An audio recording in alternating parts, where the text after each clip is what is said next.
Bismillah, Assalamualaikum warahmatullahi wabarakatuh. Apa kabar Ananda Soleh kelas 2B? Alhamdulillah. Hari ini kita berjumpa kembali untuk belajar tematik tema 5 pengalamanku untuk muatan PKN dan bahasa Indonesia. Pada tema ini kita belajar mengenai beberapa contoh pengamalan Pancasila. Misalnya pada sila ke-1, percaya kepada Tuhan Yang Maha Esa.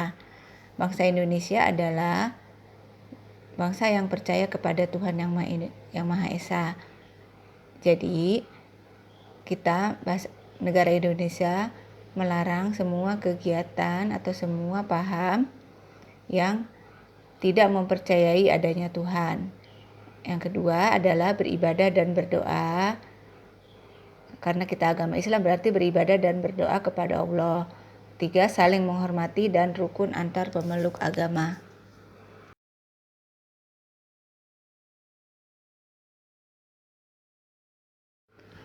Selanjutnya contoh pengamalan sila kedua adalah saling menyayangi, saling tolong menolong, dan sopan santun antar sesama manusia atau makhluk ya, sesama makhluk. Contoh pengamalan sila ketiga yaitu hidup rukun dengan semua warga, meski berbeda suku, agama, budaya, ataupun perbedaan-perbedaan lainnya. Lalu mendahulukan kepentingan bersama dan juga cinta tanah air dan bangsa. Misalnya ditunjukkan dengan memilih produk-produk buatan Indonesia, dan juga dalam kegiatan upacara bendera juga itu menunjukkan rasa cinta tanah air.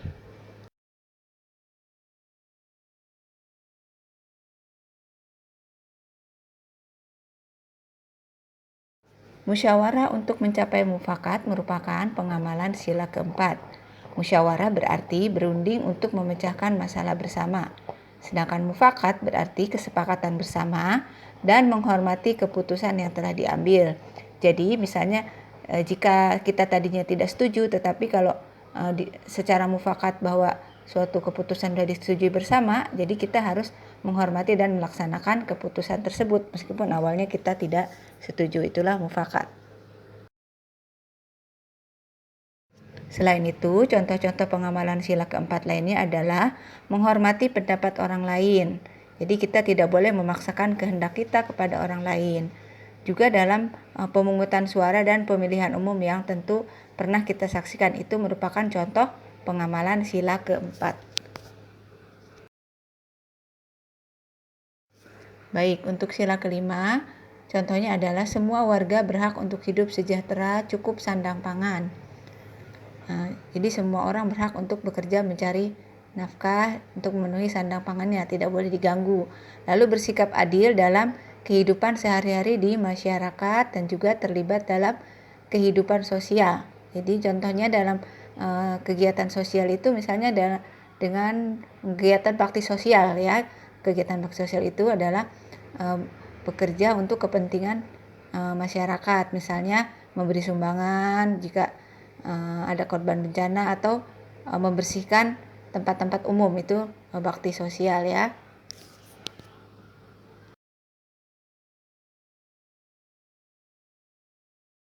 Nah, perhatikan untuk sila kedua tadi ada pengamalan saling tolong menolong dan sopan santun.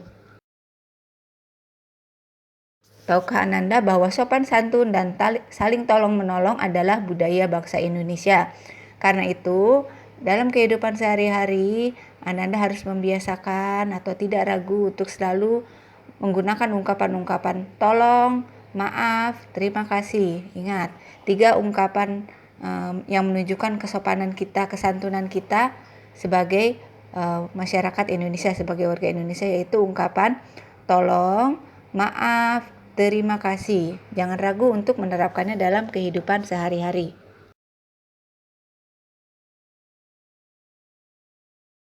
Kalimat meminta tolong dan kalimat meminta maaf harus diucapkan dengan sopan. Perhatikan nada bicaranya, jangan terlalu tinggi ya. Nanti dikira membentak kalau terlalu tinggi. Itu juga tidak sopan kalau berbicara dengan nada tinggi, terutama kepada orang tua. Lalu gunakan kata-kata yang sopan dan baik. Sampaikan dengan jelas, baik dalam pengucapan maupun pemilihan kata-kata agar lebih jelas.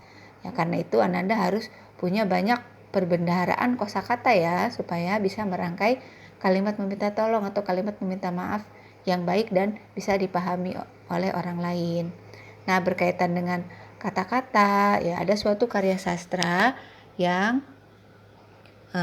menggunakan kata-kata yang indah, yaitu puisi.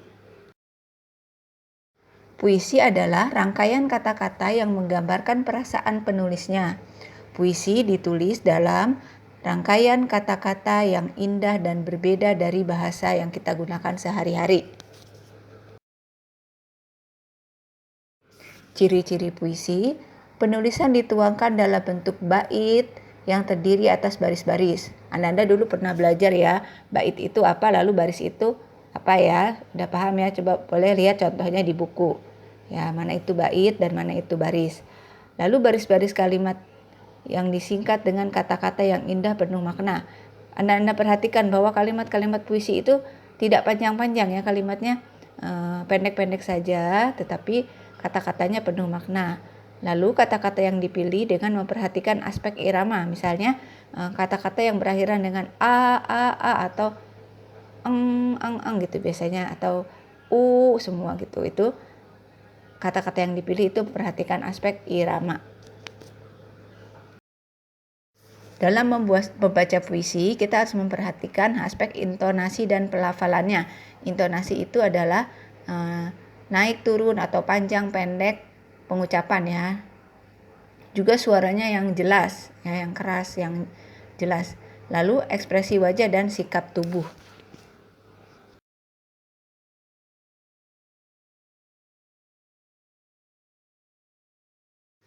Pada pelajaran kali ini kita juga akan belajar untuk mengapresiasi sebuah karya.